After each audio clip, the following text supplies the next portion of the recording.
Hello guys, स्वागत है आपका हमारे यूट्यूब चैनल कॉमर्स एसपी पे।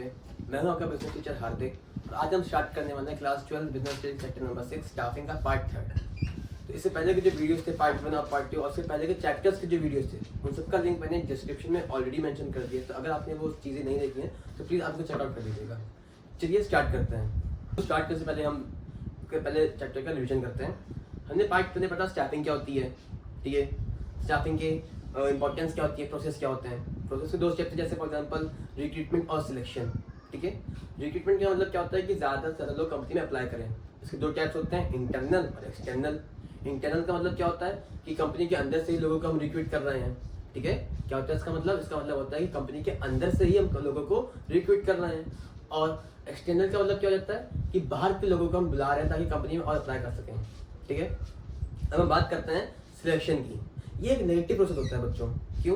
क्योंकि रिक्रूटमेंट में हम क्या करते हैं कि ज़्यादा से ज़्यादा लोग कंपनी में अप्लाई करें। मान लो लोगों ने अप्लाई किया, 10,000 लोगों ने मेरी कंपनी में अप्लाई किया। अब मैं क्या करना है कि कंपनी का कहना था कि सिर्फ 10 लोगों को अपॉइंट करना है, तो मैं उन 10,000 लोगों में से सिर्फ 10 लोगों को ही अपॉइंट करूंगा, ठीक है। मैं उन 10,000 लोगों में से सिर्फ 10 लोगों को अपॉइंट करूंगा। मतलब 10,000 में से हम 10 निकाल तो बचे 9,990 रुपये मना।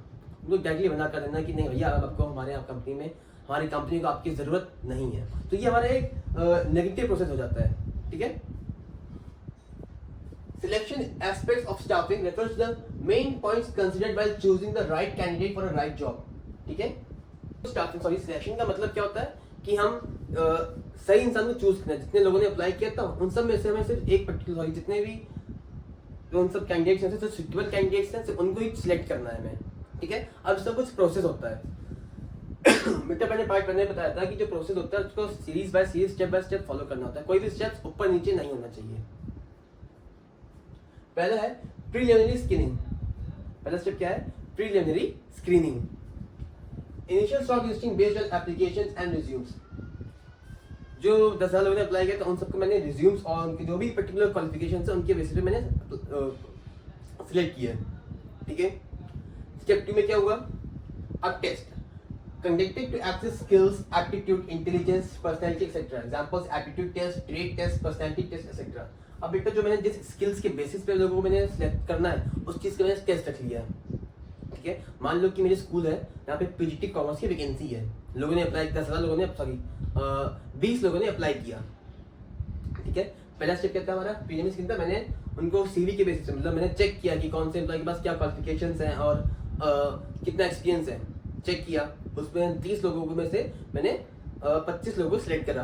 अब उन 25 लोगों में से मैंने 25 लोगों का टेस्ट किया, सिलेक्शन टेस्ट। थर्ड आता है employment interview, personal interactions to जज the candidate's stability, communication skills and attitude. अब उन 25 में से मैंने क्या किया, मैंने जितने भी कैंडिडेट्स थे उन सबका मैंने पर्सनल इंटरव्यू लिया, चेक करने के लिए कि कॉन्फिडेंस है कि नहीं है, ठीक है। बात कम्युनिकेशन सही से हो पा रहा है कि नहीं हो पा रहा है, ठीक है। फिर reference and background check, verifying information from previous employees, education institution और personal references.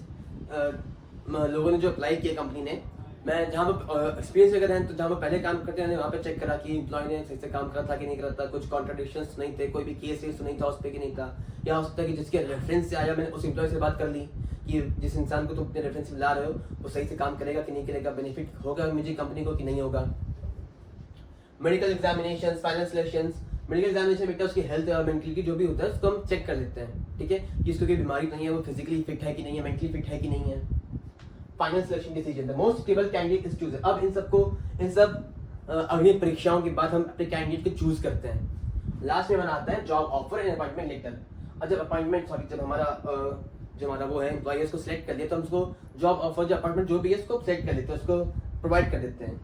Candidate is formally offered the job, terms and condition, जितने भी कंपनी की टर्म्स कंडीशन होते हैं वो सब उसमें मेंशन होते हैं, उसमें एम्प्लॉय साइन करता है अपना। लास्ट टॉपिक जो सेक्टर का वो है ट्रेनिंग एंड डेवलपमेंट, ठीक है। क्या होता है इसका मतलब? A systematic process of enhancing the skills, knowledge and efficiency of employees for specific job. अब जिस पर्टिकुलर जॉब के लिए मैंने एम्प्लॉय आया है, अब उसके रिलेटेड मैंने उस एम्प्लॉयज को ट्रेन करना है। क्यों? ताकि वो आने वाले टाइम पे सिचुएशन के साथ कॉप अप कर सके, अपनी स्किल्स को और इनहेंस कर सके। क्योंकि जो हमारा बिजनेस एनवायरनमेंट है बहुत डायनामिक है, ठीक है। आने वाली सिचुएशन क्या होगा हमें खुद नहीं पता, तो उसका हम उसको एम्प्लॉयज को अभी से ट्रेन करना ताकि वो आने वाली सिचुएशन को इजीली टैकल कर सके। इसके 2 टाइप्स होते हैं, on job training end of job training. On job training में क्या होता है, इंटर्नशिप होती है, जॉब रोटेशन होता है, कोचिंग वगैरह होती है। मतलब ऐसी ट्रेनिंग, ऐसा मेथड ट्रेनिंग के जो आप ऑन द जॉब ही करते रहते हैं। ठीक है, आप जॉब भी कर रहे हैं, साथ ही साथ आपको ट्रेन भी किया जा रहा है। फॉर एग्जाम्पल जैसे जॉब रोटेशन, आप डिपार्टमेंट पर्टिकुलर कोई भी डिपार्टमेंट में काम कर रहे हैं, ठीक है, उस डिपार्टमेंट के जो सब डिपार्टमेंट्स होते हैं आप एक एक करके उसमें शिफ्ट करे जा रहे हैं from one place to another. ठीक है, क्यों, ताकि आपको समझ में आ सके कि जो डिपार्टमेंट के अंदर आप काम कर रहे हैं उसमें कितने सब डिपार्टमेंट्स और किस पर्टिकुलर सब डिपार्टमेंट का क्या काम होता है। अगला आता है, लास्ट में हमारा आता है of job training, conferences, classroom lecture, बहुत सारे हमारे। और इसका मतलब सिंपल सा बच्चा होता है कि बजाय जॉब के आपको ट्रेन किया जा रहा है। ठीक है, और जब ट्रेनिंग का मतलब होता है तो जॉब के बाहर आपको ट्रेन किया जा रहा है। मान लो स्कूलिंग में हूँ, ठीक है, टीचर है हम लोग, इसमें क्या हो गया, एक पर्टिकुलर क्लासरूम लेक्चर बताया जा रहा है। मेरी जॉब 9 to 5 जो भी थी, उसके बाद मुझे ट्रेन कर रहे हैं ये लोग। ठीक है, एक क्लासरूम लेक्चर दिया जा रहा है कि मुझे कैसे क्या डिसिप्लिन मेंटेन करके रहना चाहिए। कुछ प्रीवियस ईयर कॉन्फ्रेंसेस बताए जा रहे हैं, रिकॉर्ड करके लेक्चर सुनाया जा रहा है, इसलिए ताकि सिचुएशन टैकल कर सके हम लोग। ठीक है, तो आज हमने क्या पढ़ा, हमने पढ़ा सिलेक्शन के बारे में, उसके प्रोसेस के बारे में, और लास्ट हमने पढ़ा ट्रेनिंग एंड डेवलपमेंट के बारे में। ठीक है, तो बच्चों इसी के साथ हमारा चैप्टर खत्म होता है। तो आई होप कि आपको वीडियो पसंद आया हो। मैं फिर से बता देता हूँ कि इससे पहले के जो वीडियोस थे और उसके पहले के जो चैप्टर्स के वीडियोस थे, उन सबका लिंक मैंने डिस्क्रिप्शन में ऑलरेडी मेंशन कर दिया है, तो आप उसको एक बार चेकआउट कर लीजिएगा। चलिए आप वीडियो को लाइक कर दीजिए और चैनल को सब्सक्राइब कर दीजिए।